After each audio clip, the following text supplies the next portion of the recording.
we were waiting for the Lions on Sunday, it's time for some Friday night football here in Metro Detroit. Our game of the week takes us to West Bloomfield, where West Bloomfield taking on Rochester Adams.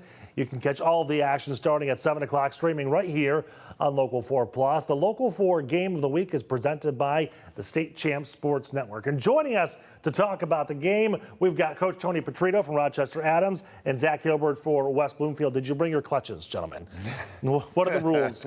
I'm clean. I don't know what the rules are at West Bloomfield. No, my wife handles all things fashion related in our family, so I'm out there too. So good or bad, you can blame her, right? Good only. Good only, yeah. Oh, as long as she's watching.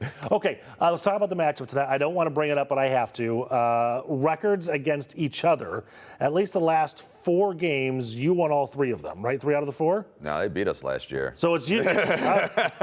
Adams wins 3 out of the 4. All right, so going in then, are you looking for revenge, or how do you feel? I mean, the kids are, but year to year, we're just so different, with the way high school football is. You graduate kids and you try to bring new kids up. So, yeah, I'd be lying if we weren't, hungry. It was a great competitive game last year, went right down to the wire, a lot of drama in the last minute. So, yeah, that stuff stays with you, I think.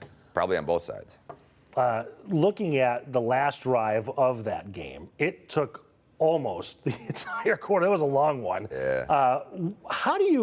Was that planned, or did it just happen? Well, I wish I could say I planned it, but my son's the offensive coordinator, Mark, and actually when we got possession of the ball with about 11 minutes left, I said, this would be perfect if we could just go down and score in the last minute. And he made it happen, and the kids made it happen, so I was really, really proud of that moment, because that's the best defense you can play. Kind of walk us through that, though. I mean, how do you maintain possession for almost the entire quarter? You got to play clean, and all 11 guys got to be in sync. You have to give or take what the defense gives you, and my son did a great job of dialing it up, and the kids executed. So It was a really proud moment for us, because they're a great team, and it's hard to do that. Right, yeah. There are a lot of folks watching right now that aren't huge football fans, and I always like to have a conversation about how different high school is from professional, or even college is the same ball. That in terms of you lose your athletes after about 2, sometimes 3 years, right? And you're basically rebuilding a brand new team all the time. What is that like? I can speak to, it's a wonderful challenge, because really the best part of our job is getting close to those kids. Yeah. The relationships I get to build last a lifetime, like 40, 50 years. I've been at this for a long time. Yep. So the new is great, but also watching the kids develop and get better. If they embrace the culture and the work ethic, the rest of it takes care of itself. If we can develop that chemistry, then I think we got a shot at being competitive. Right. Okay. What about you, Zach?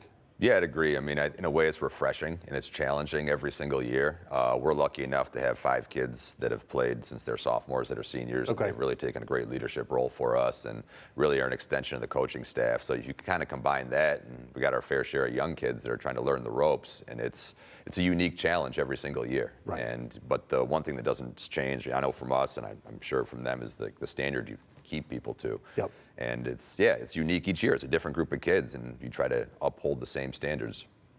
You lost your quarterback. You lost Rhino last year with a busted foot. Yep. He's back now. How's it going so far? Oh, he hurt his foot the second quarter last week. So oh, God. He will not be dressed tonight. But however, what we coach is opportunity, and it's a challenge. So Nolan Ferris, his replacement last year that took us to the semis, is going to step right in. We totally believe in him, and we're excited to watch him play. Okay, so going into tonight's game, same question for both of you. It's awkward having both of you right next to each other here. When you look at the film, when you study each other, what do you see, Coach, in West Bloomfield that you want to try to pick apart a little bit? Well, we need to keep them off the field and keep possession of the ball, because they're explosive on offense. They have balance between run and pass. They have some really outstanding offensive linemen. Their left tackle is amazing. Yeah. And from a defensive perspective, they're physical. They run to the ball well. So we can't make mistakes. We have to stay in front of the chains. Yep. We have to take what they give us, as we try to do always, and make sure that we win in every phase and do our best to try to steal one. Okay. Zach, same question.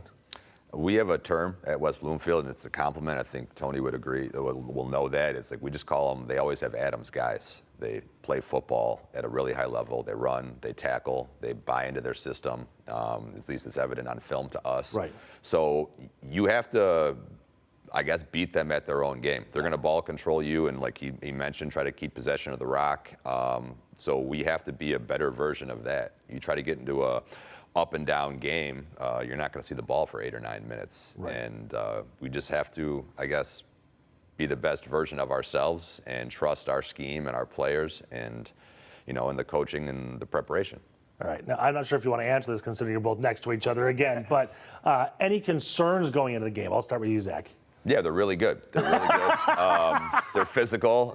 They're extremely unique on both sides of the ball. So, you know, a lot of times week to week you can have similarities in game plans, offense, defense, even special teams. But, you know, they're unique. So it's hard to prep for and get your guys in practice to give you a good look on scout and things like that. It's really hard to coach them up in 2 days and give your defense a look. Right. And not only is the stuff unique, but like I mentioned, they got tough physical kids that buy into it. So they do it at a pretty high level. Right. Okay. Well, I guess our greatest concern is we have a lot of new kids playing. We have 4 new offensive linemen up front. We have a lot of new starters on defense. We have a couple guys hurt. So the concern is how those other kids can handle that pressure. Sure. And we think it's a privilege to have that pressure, and we coach that standard.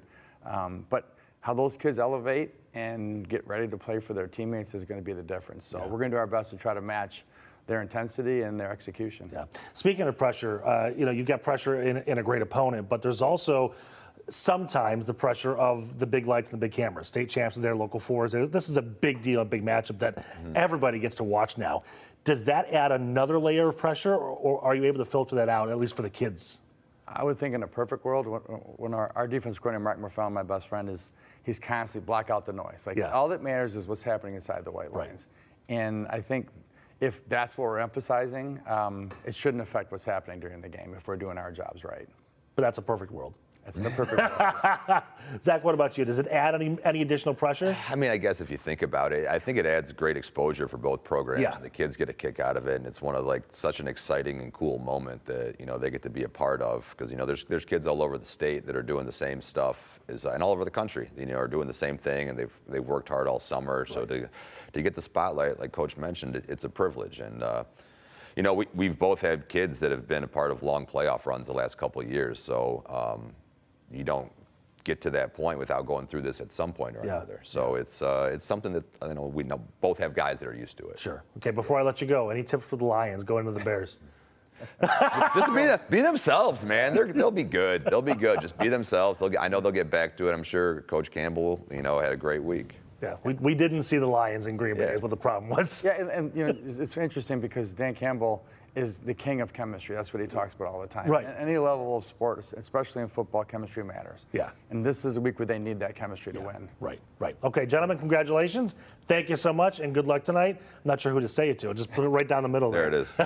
All right, thanks, guys. Appreciate it. Thank you. Yep. Game Thank time, you. 7 o'clock Appreciate it. tonight, right here on Local 4 Plus, presented by State Champs Network and Hungry Hobbies. We'll be right back.